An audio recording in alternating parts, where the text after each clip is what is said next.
Let me just talk about a little bit about a change management charter. So this is differentiated from an initiative itself. This is just a charter related. If you have an initiative, you may want a charter all in of itself, by itself, for the change management that you're bringing in. So if you're implementing a whole new planning system or something like that, you may want to have just a separate sort of platform that your mission statement for your change. What I do want to point out, and then this is some of the guiding principles, you may have had this in your own company. I do want to point out this last one because that to me is most important. When people are going through change in their, whether it's a new division or whatever it is, or they're going to learn new systems, it's really critical to help people feel more comfortable because the angst is high, the stress is high, and to really send the message that we will help people be successful in their new responsibilities. So this resonates with me. In talking to my other colleagues, we've talked about this quite a bit, and that's a message that doesn't get out a lot, but really needs to be done, and I think it's really pretty important.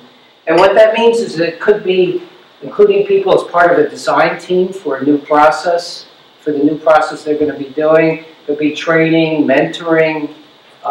It could be even assessing interest for moving from the job they have to something different and asking them where would they like to move. So those are signs and approaches of helping people be responsible with new responsibilities. But it's helpful to think through those principles. Okay, so a couple of basic definitions. So a stakeholder, any individual group who can influence and will be affected by the outcome of change. And I kind of pointed out here positively or negatively. And this is where, when you're doing stakeholder identification, that you really have to have your sense and your signals out to understand who's behind it and who's kind of putting the resistance up. And you really have to, even in the beginning stages when you're identifying stakeholders, understand where the pockets of resistance are.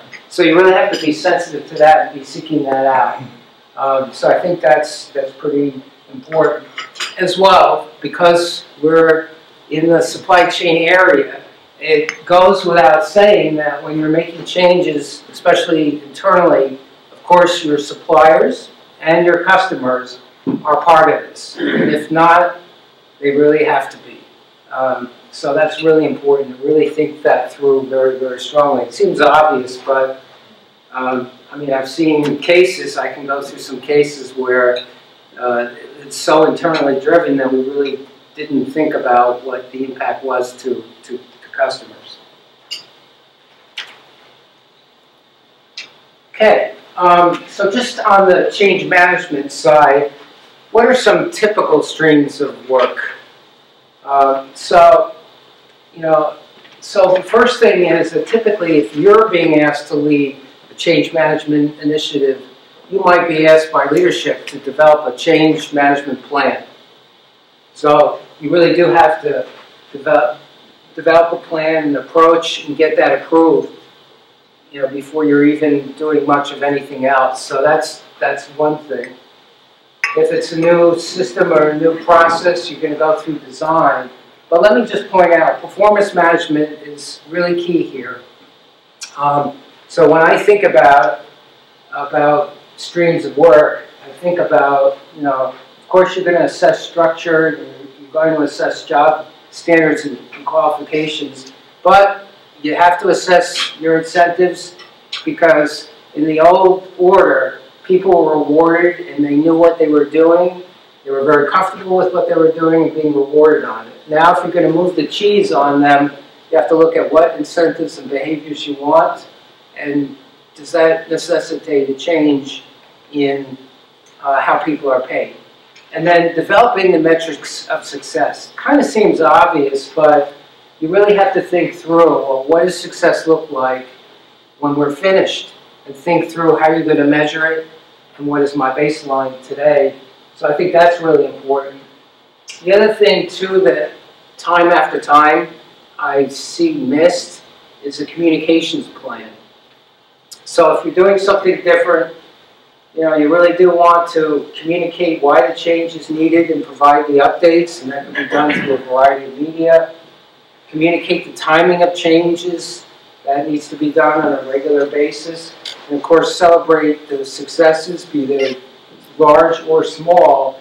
But this almost requires, to me, when I've done this, I've had a separate sub-team that focused nothing but the communications plan. And I might have someone on it from,